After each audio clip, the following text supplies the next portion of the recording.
द्रविडं त्वमेव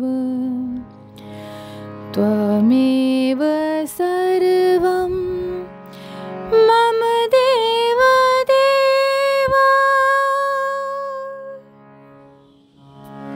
श्री गर्ग संहिता के वृंदावन खंड का 19वां अध्याय। रास क्रीड़ा का वर्णन। राजा बहुलाश्व ने पूछा, देवर्षे, श्री राधा को दर्शन देकर उसके प्रेम की परीक्षा करके भगवान श्री कृष्ण ने अपनी लीला शक्ति के द्वारा आगे चलकर कौन सी लीला प्रकट की? श्री नारद जी ने कहा, राजन, माधव वैशाख मास में माधवी लताओं से व्याप्त वृंदावन में रासेश्वर माधव ने स्वयं रास का आरंभ किया। वैशाख मास की कृष्ण पक्षिया पंचमी को जब सुंदर चंद्रोदय हुआ, उस समय मनोहर श्याम सुंदर ने यमुना के तटवर्ती उपवन में रासेश्वरी श्री राधा के साथ रास विहार किया।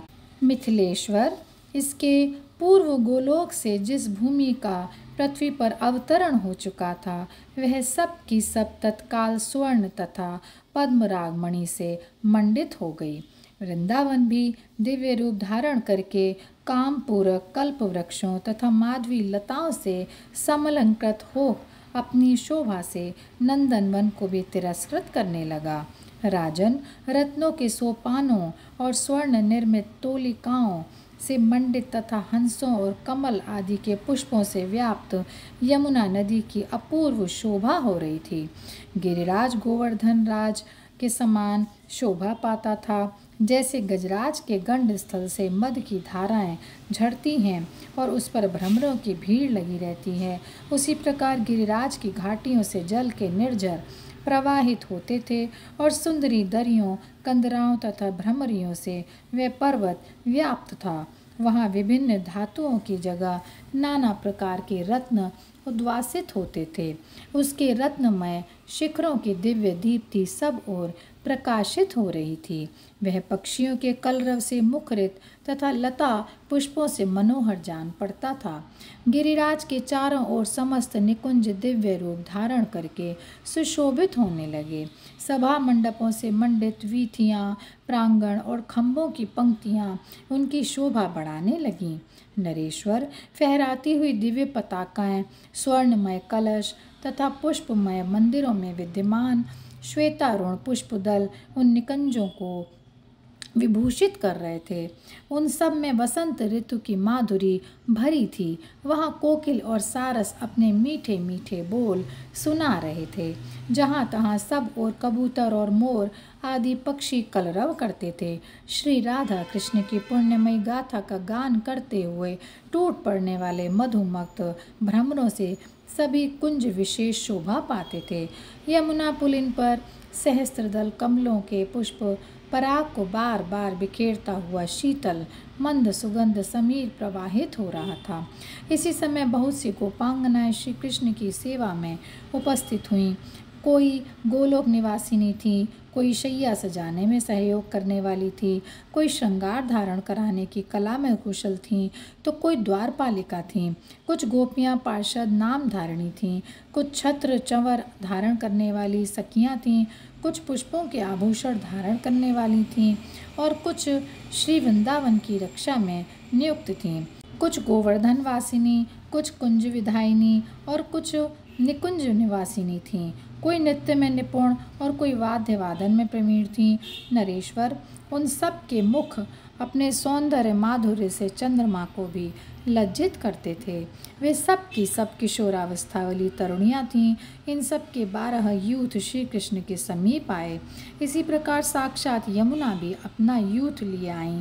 उनके अंगों पर नील वस्त्र शोभा पा रहे थे। वे रत्नमय आभूषणों से विभूषित तथा श्यामा 16 वर्ष की अवस्था अथवा श्याम कांति से युक्त थीं। उनके नेत्र प्रफुल्ल कमल दल को तिरस्कृत कर रहे थे।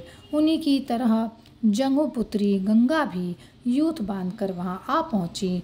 उनकी अंग कांति श्वेत गौर थी। वे श्वेत वस्त्र तथा मोती के आभूषणों से विभूषित थीं। वैसे ही साक्षात रमा भी अपना यूथ लिए आईं। उनके श्री अंगों पर अरुण वस्त्र सुशोभित थे। चंद्रमा किसी अंग कांति, अधरों पर मंद मंद हास की छटा तथा विभिन्न अंगों में पद्म रागमणि के बने हुए अलंकार शोभा दे रहे थे। इसी तरह कृष्ण पत्नी के नाम से अपना परिचय देने वाली मधुमाधवी वसंत लक्ष्मी भी वहां आईं। उनके साथ भी सखियों का समूह था।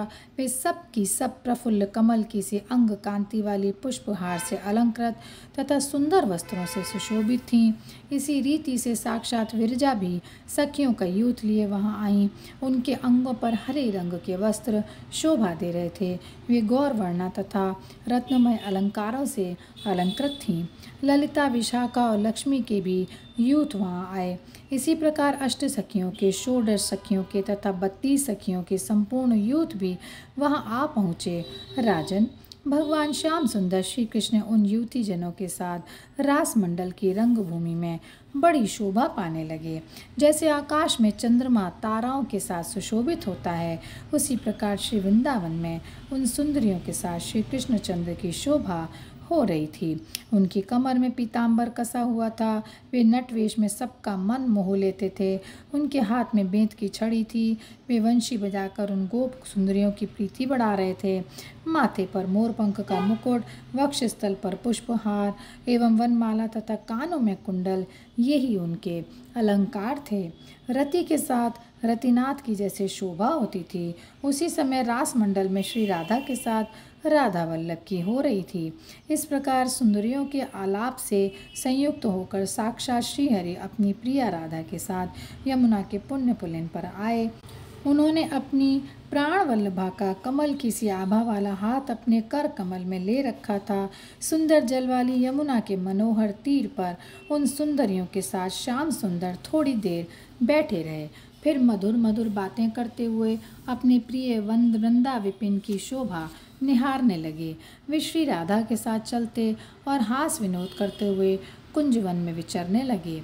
एक कुंज में प्रिया का हाथ छोड़कर वे तुरंत कहीं छुप गए, किंतु एक शाखा की ओट में उन्हें खड़ा देख श्री राधा ने माधव को अविलंब जा पकड़ा। फिर श्री राधा उनके हाथ से छूटकर पग पग पर नूपुरों का झंकार प्रकट करती हुई भागी और माधव के देखते देखते कुंजों में छिपने लगी। माधव हरि ज्यों ही दौड़कर उनके स्थान पर पहुँचे, त्यों ही राधा वहाँ से अन्यत्र चली गईं। वृक्षों के पास हाथ भर की दूरी पर इधर उधर वे भागने लगीं। उस समय श्री राधा के साथ श्याम सुंदर हरि की उसी तरह शोभा हो रही थी जैसे स्वर्णलता की, श्याम तमाल की, चपला से घन मंडल की तथा सोने की खान से नीलाचल की होती है। वृंदावन में रास की रंगस्थली में रति के साथ कामदेव की भांति विश्व मोहिनी श्री राधा के साथ मदन मोहन श्री कृष्ण सुशोभित हो रहे थे। जितनी व्रज सुंदरियां वहां विद्यमान थीं, उतने ही रूप धारण करके रंगभूमि में नट के समान नटवर श्री कृष्ण रास रंग में नृत्य करने लगे। उनके साथ संपूर्ण मनोहर गोप सुंदरियां भी गाने और नृत्य करने लगीं। अनेक कृष्णचंद्रों के साथ वे गोप सुंदरियां ऐसी जान पड़ती थीं मानो बहुसंख्यक इंद्रों के साथ देवांगनाएं नृत्य कर रही हों। तदनंतर मधुसूदन श्री कृष्ण समस्त गोप सुंदरियों के साथ यमुना जल में विहार करने लगे। ठीक उसी तरह जैसे यक्ष सुंदरियों के साथ यक्षराज कुबेर विहार करते हैं। उन सुंदरियों के केश पाश तथा कबरी बंधी हुई चोटी से खिसक कर गिरे हुए सुंदर चित्र विचित्र पुष्पों से यमुना जी की ऐसी शोभा हो रही थी जैसे किसी नील पट पर विभिन्न रंग के फूल छाप दिए गए हों। मृदंग और खड़तालों की मधुर ध्वनि के साथ वे व्रजांगनाएं मधुसूदन का यश गाती थीं। उनका मनोरथ पूर्ण हो गया। श्रीहरि ने उनकी सारी व्यथा हर ली थी। उनके पुष्पहार चंचल हो रहे थे और वे परमानंद में निमग्न हो गई थीं। जिनके सुंदर हाथों से ताड़ित हो उछलते हुए वारी बिंदु जो फुहारों से छूटते हुए असंख्य अनुपम जलकणों की छवि धारण कर रहे थे। उन व्रज सुंदरियों के साथ वृंदावनाधीश्वर श्री कृष्ण ऐसी शोभा पा रहे थे मानो बहुत सी हथिनियों के साथ यूथपति गजराज सुशोभित हो रहा हो। आकाश में खड़ी हुई विद्याधारियाँ, देवांगनाएं तथा गंधर्व पत्नियाँ उस रास रंग को देखती हुई वहाँ देवताओं के साथ पुष्प वर्षा कर रही थीं। वे सब की सब मोह को प्राप्त हो गई थीं। उनके वस्त्रों के नीवी बंद ढीले पड़कर खिसक रहे थे। और यहीं पर यह अध्याय समाप्त होता है। जय श्री कृष्णा, जय श्री कृष्णा, जय श्री कृष्णा।